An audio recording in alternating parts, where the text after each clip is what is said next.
আসসালামু আলাইকুম রহমতুল্লাহি ওবরাকাতু। সুপ্রিয় দর্শক শ্রোতা, দিনী ভাই, মা এবং বোনেরা, আজকে আমরা পবিত্র মাহে রমজানের পূর্বে যে প্রস্তুতি 11টি আমল বা 11টি কাজ রয়েছে এই বিষয় নিয়ে আলোচনা করব ইনশাআল্লাহ তাআলা।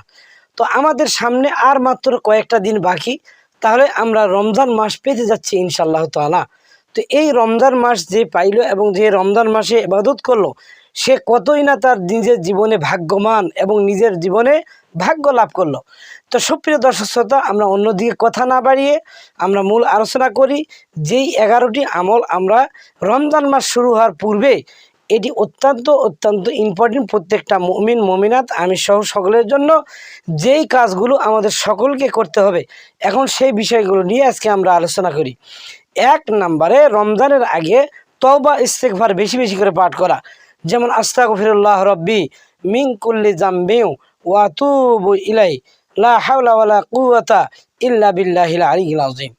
এগুলো আপনি দফায় দফায় প্রত্যেক 5 ওয়াক্ত সালাতের পর চলতে ফিরতে হাঁটতে উঠতে বসতে যে কোনো টাইমে আপনাকে তওবা ইস্তেগফার পড়তে হবে বেশি বেশি করে। সামনে রমজান মাস এসে গেছে, এই রমজান মাসটাকে আমাদের অন্তরের মধ্যে সর্বদা সর্বক্ষণ এটা স্মরণ করতে হবে, যেন আমাদের মনের মধ্যে কলবের মধ্যে জিকির এসে গেছে যে সামনে রমজান মাস। এজন্য আমরা সবসময় এই তওবা ইস্তেগফার পাঠ করব। দ্বিতীয় নাম্বার যে কাজ, সেটা হচ্ছে রমজান মাসের পূর্বে রমজানের যতগুলো ফজিলত, এই ফজিলত হুকুম আহকাম সব কিছু বিষয়ে আমাদেরকে বিভিন্ন কিতাবাদি বইপত্র, হুজুর ওলামায়ে কেরাম এগুলোর সাহায্য নিয়ে যত কিছু অজানা বিষয় সব কিছু আমাদেরকে জানতে হবে।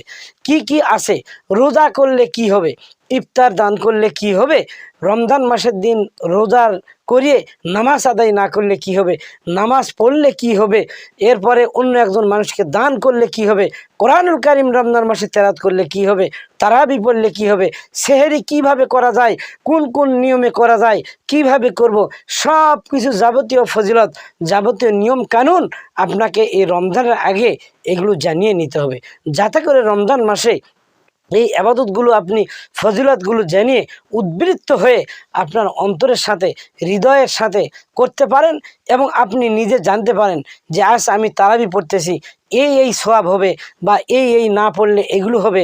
আজকে কোরআনুল কারীম রমজান মাসে তেলাওয়াত করতেছি, কোরআনুল কারীম রমজান মাসে তেলাওয়াত করার কারণে এতগুলো সওয়াব, অন্য মাসে তেলাওয়াত করলে এই সওয়াব, যাতে করে এই বিষয়গুলো সব একজন আপনি মুমিন মুমিনা হিসাবে জানতে পারেন। আর বেশি করে এই দোয়াটা করা, আল্লাহুম্মা বাল্লিগনা রমাদান, আল্লাহুম্মা বাল্লিগনা রমাদান। হে আমার প্রভু, তুমি আমাদেরকে রমজান মাস পর্যন্ত পৌঁছে দাও। মানে আর সামনে কয়েকটা দিন রয়েছে, এই সামনে কয়েকটা দিন পর্যন্ত আমরা দীর্ঘ অপেক্ষা করার পর এই যে এই মাসটা আসতেছে রমজান মাস, এইটার জন্য আমরা দোয়া করব। এরপরে নাম্বার 3, আমরা রমজান মাসকে সামনে রেখে আমরা প্রতিজ্ঞা করব, মনের মধ্যে অন্তরের মধ্যে ইরাদা করব এইটা যে আল্লাহ আগামী রমজান মাসের 30টা রোজা আপনার হুকুমে একটাও ইনশাল্লাহ ছাড়ব না। এগুলো আমাদের অন্তরের মধ্যে সর্বদা এই নিয়ত রাখা যে আল্লাহ তাআলা, আমি রমজান মাসের রোজা ছাড়ব না, রমজান মাসের নামাজ ছাড়ব না, রমজান মাসে কোরআনুল কারীম তেলাওয়াত করা ছাড়ব না। এইটা আমি রমজান মাসে পূর্ণ আমল করতে চাই ইনশাআল্লাহ তাআলা। এটা অন্তরের মধ্যে সদা সর্বদা ইরাদা করা। এরপরে নাম্বার 4, যাবতীয় গুনাহ থেকে বেঁচে থাকা। আমাদের রমজানের আগে অনেক হারাম উপার্জন, এরপরে হালাল আমাদেরকে কামাই করতে হবে, হারাম উপার্জন থেকে বিরত থাকতে হবে, মিথ্যা কথা বলাটাকে পরিহার, এটা আমাদেরকে পরিত্যাগ করতে হবে, যাবতীয় লোভ লালসা হিংসা বিভেদ থেকে অহংকার থেকে আমাদেরকে বিরত থাকতে হবে। এরপরে পরনিন্দা এগুলো আমাদেরকে কম করতে হবে, যাতে করে আমাদের রোজাগুলো সঠিকভাবে পালন হয়।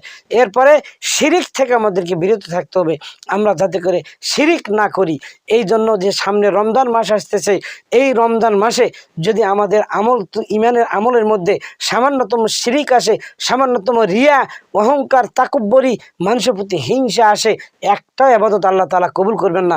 এই জন্য এগুলো সম্পর্কে যাবতীয় আমাদেরকে অন্তরটা, শরীরটা, জবানটা, ইমানটা আমাদেরকে হেফাজত করতে হবে, এইটা আমাদেরকে প্রস্তুতি গ্রহণ করতে হবে। এরপরে 5 নম্বর আমলে সলেটা বেশি বেশি করে করতে হবে।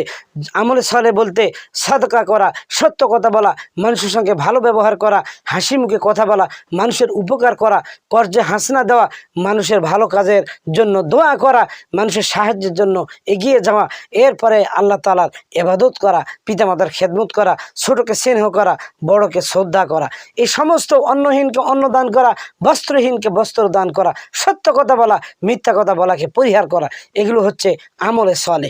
এই আমলে সলেগুলো আমাদেরকে এখন থেকে বেশি বেশি করে অধ্যয়ন এবং বেশি বেশি করে এগুলো করার আমাদের চেষ্টা করতে হবে।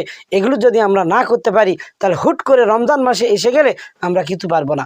যেমন একজন গাড়ির ড্রাইভার, সে যদি নাই চালাতে জানে, জিন্দেগিতে সে স্টিয়ারিং কীভাবে ধরতে হয়, ক্লাস কীভাবে মারতে হয়, ব্রেক কীভাবে ধরতে হয়, এগুলো যদি না জানে, হঠাৎ করে যদি তাকে নতুন গাড়ি কিনে দেওয়া হয় আর নতুন বধূ তাকে দিয়ে মোটরসাইকেলের পিছনে বসিয়ে দিলে বধূও শেষ, সেও শেষ, গাড়িও শেষ, কারণ সে গাড়ি ড্রাইভিং করতে জানে না, চালাইতে জানে না, আগে থাকে প্রশিক্ষণ। তো ঠিক তদ্রূপ আমাদের এই বিষয়গুলো রমজানের আগে থেকে প্রশিক্ষণ, যাতে করে এই বিষয়গুলো আমাদের রমজান মাসে এসে ভুল ত্রুটি আমাদের যেন আর না হয়।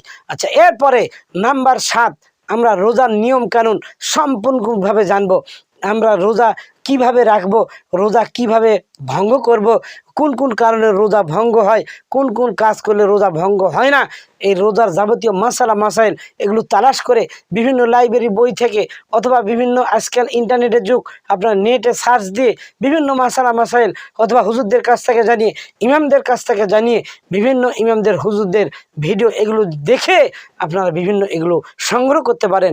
রোজার মাসালা মাসাইল কি কি করলে রোজা ভঙ্গ হয়, কি কি করলে রোজা ভঙ্গ হয় না, সব কিছু আমাদেরকে রমজান মাসের আগেই এগুলো সংগ্রহ করে নিতে হবে।